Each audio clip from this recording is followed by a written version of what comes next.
हमारा देश कैसा है? वैसा ही जैसा आप छोड़ के गए थे। यानी कि हम अभी भी अंग्रेजों के गुलाम हैं? नहीं, अंग्रेजों से तो हमें 1947 में ही आजादी मिल गई थी। अच्छा, तो अब तो हमारे अपने लोग देश चलाते होंगे ना? हाँ, तब तो देश काफी आगे बढ़ गया होगा। जब हमारे अपने लोग देश चला रहे हैं तो गरीबी और भ्रष्टाचार का तो नाम ही नहीं होगा।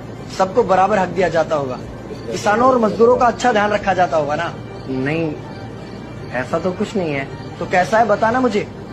कैसे हमारे अपने नेता, हमारे आजाद भारत के नेता, 100 साल हो गए मुझे गए हुए, बताना। हमारे अपने नेता वो तो अपनी जेबें भरने में लगे हुए हैं। आने वाली 7 पीढ़ियों को नहीं बल्कि 700 पीढ़ियों को ना कमा कर खाना पड़े उस चीज के इंतजाम में लगे हुए हैं। तो तुम लोग क्या कर रहे हो और हमारे देश का युवा क्या कर रहा है? हम लोग तो इंस्टाग्राम पर रील्स देखने में बिजी हैं। यानी कि हमारी कुर्बानी का देश के लोगों पर कोई असर नहीं पड़ा। देश के लोगों में कोई देशभक्ति नहीं, कोई देश प्रेम नहीं। नहीं, ऐसा नहीं है। आपके लिए और देश के लिए बहुत प्रेम है भारत के लोगों के दिलों में। हर 15 अगस्त और 26 जनवरी को तिरंगा फहराते हैं, पूरे जोश के साथ भारत माता की जय बोलते हैं और आपकी डीपी भी लगाते हैं। और भारत और पाकिस्तान के क्रिकेट मैच के दौरान तो हमारी देशभक्ति पीक पर होती है। तुम इसे देशभक्ति समझते हो? तो फिर क्या है देशभक्ति? अगर तुम्हारी देशभक्ति समाज को सुधारने में, गरीबों को अच्छी शिक्षा या बराबर का हक नहीं दिलाती तो कोई काम की नहीं है तुम्हारी देशभक्ति। भ्रष्ट नेताओं और सरकार के खिलाफ आवाज उठाओ, लोगों को एकजुट करो।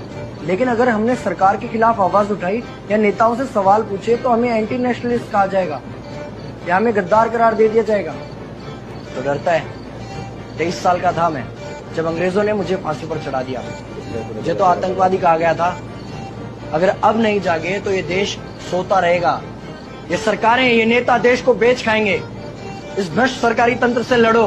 देश को क्रांति की जरूरत है। क्रांति यानी कि हमें हथियार उठाने होंगे, बंदूकें उठानी होंगी जैसे आपने उठाई थी। नहीं, हमारी क्रांति विचारों की थी। जब अंग्रेजी हुकूमत ने हमारी आवाज नहीं सुनी तो हमने और जोर से आवाज लगाई और अपने विचार रखे। और क्रांति केवल सत्ता को बदलने तक सीमित नहीं है, बल्कि इस भ्रष्ट अन्यायी तंत्र को जड़ से उखाड़ कर फेंकना है। पर ये होगा कैसे? अपने आसपास से शुरुआत करो। जो भी तुम्हें भ्रष्ट नजर आए उसके खिलाफ आवाज उठाओ, एक्शन लो। तुम्हारे टैक्स का पैसा नेताओं की जेब में जा रहा है, हिसाब मांगो। अपने वोट का सही इस्तेमाल करो, लोगों को जागरूक करो, इस देश को आजाद करवाओ। इंकलाब जिंदाबाद, इंकलाब जिंदाबाद।